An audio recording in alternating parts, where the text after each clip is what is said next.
महाभारत का युद्ध, लाखों योद्धा और 18 दिन तक चला एक महाविनाश। पर क्या हो अगर मैं आपसे कहूं कि एक ऐसा भी योद्धा था जो ये सब सिर्फ 1 मिनट में खत्म कर सकता था। चलिए आज जानते हैं इसी अविश्वसनीय योद्धा की कहानी। जी हां, सिर्फ और सिर्फ 1 मिनट। ये थे बर्बरिक, भीम के पोते और घटोत्कच के वीर पुत्र। वो इतने ज्यादा शक्तिशाली थे कि पूरे युद्ध का नतीजा 60 सेकंड में पलट सकते थे। पर सवाल ये उठता है कि आखिर ये शक्ति उनके पास आई कहां से? उनकी शक्ति का राज था ये 3 बाण। देखिए, ये कोई मामूली तीर नहीं थे।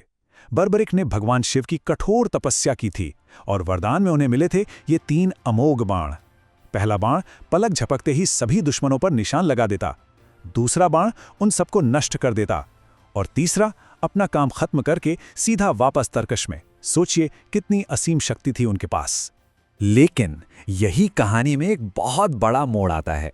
जब वो युद्ध के लिए निकल रहे थे तो उनकी मां ने उनसे एक वचन लिया, एक ऐसा वचन जो उनकी सबसे बड़ी ताकत को, उनकी सबसे बड़ी उलझन बनाने वाला था।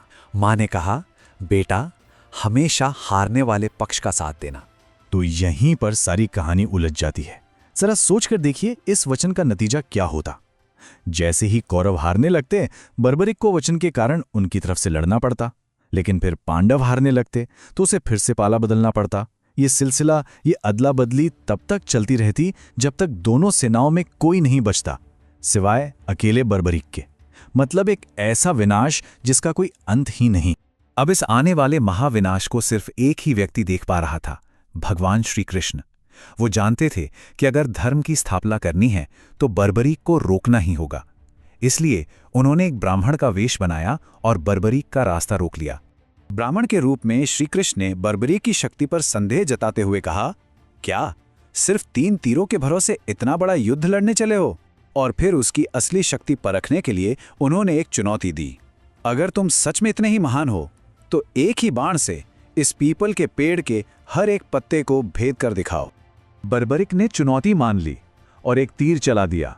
पलक झपकते ही उस तीर ने पेड़ के सारे पत्तों को भेद दिया, पर तीर वापस तरकश में नहीं लौटा, बल्कि वो उस ब्राह्मण के पैर के चारों ओर चक्कर काटने लगा।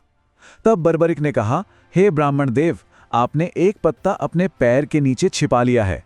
कृपा करके अपना पैर हटाइए, वरना ये तीर उसे भी भेद देगा। अब श्री कृष्ण को कोई शक नहीं रहा। वो अपने असली दिव्य रूप में आ गए और बर्बरिक के सामने एक ऐसी मांग रख दी जो किसी की भी रूह कंपा दे। उन्होंने कहा, बर्बरिक, युद्ध से पहले सबसे महान क्षत्रिय की बलि दी जाती है और मुझे दान में तुम्हारा शीश चाहिए। सोचिए, कोई और होता तो क्या करता? शायद डर जाता, सवाल करता या मना कर देता, पर बर्बरिक, उसके चेहरे पर डर का कोई निशान नहीं था, सिर्फ एक शांत सौम्य मुस्कान थी। उसने बिना एक पल भी सोचे हां कह दिया। और ये त्याग का शिखर था। बर्बरिक ने मुस्कुराते हुए अपने ही हाथों से अपना सिर काटकर भगवान श्री कृष्ण के चरणों में रख दिया। इतिहास में ऐसा दान ना किसी ने पहले कभी दिया था और ना शायद कोई बाद में दे पाएगा। अपनी आखिरी पलों में बर्बरिक की बस एक ही इच्छा थी।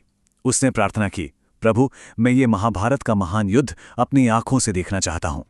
श्री कृष्ण ने उसकी ये आखिरी इच्छा भी पूरी की। उन्होंने बर्बरिक के उस कटे हुए शीश को युद्ध भूमि के पास एक ऊंची पहाड़ी पर स्थापित कर दिया और वहां से उस शीश ने पूरे 18 दिनों तक युद्ध का हर एक पल देखा। युद्ध खत्म होने के बाद जब पांडव इस बात पर बहस कर रहे थे कि जीत का असली हीरो कौन है, तो वे बर्बरिक के पास पहुंचे। उसने जो जवाब दिया वो पूरे युद्ध का सार था। उसने कहा, मुझे तो रणभूमि में कोई योद्धा दिखाई ही नहीं। मुझे तो हर तरफ सिर्फ श्री कृष्ण का सुदर्शन चक्र ही चलता हुआ दिखाई दिया। मतलब जीत किसी पांडव या कौरव की नहीं, जीत तो स्वयं धर्म की हुई थी, भगवान की हुई थी। इस महान त्याग और इस दिव्य ज्ञान से प्रसन्न होकर श्री कृष्ण ने बर्बरिक को एक अद्भुत वरदान दिया। उन्होंने कहा, हे बर्बरिक, कलयुग में तुम मेरे ही नाम श्याम से पूजे जाओगे और जैसा तुम्हारा वचन था, तुम हमेशा हारे का सहारा बनोगे। और आज भी करोड़ों लोग उन्हें खाटू श्याम के नाम से पूछते हैं। लेकिन रुकिए, ये कहानी सिर्फ एक कथा नहीं है। इसका जो असली संदेश है, जो असली सीख है, वो अब शुरू होती है। एक ऐसी बात जो शायद हम सबके लिए है।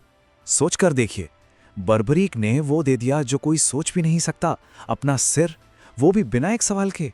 और हमसे हमसे एक छोटा सा अहंकार नहीं छोड़ा जाता, एक बुरी आदत नहीं छोड़ी जाती, किसी से एक छोटी सी माफी नहीं मांगी जाती। उसने अपना सिर देकर अमरता पाई, और हम अपना अहंकार ना छोड़कर हर रोज थोड़ा थोड़ा हारते हैं।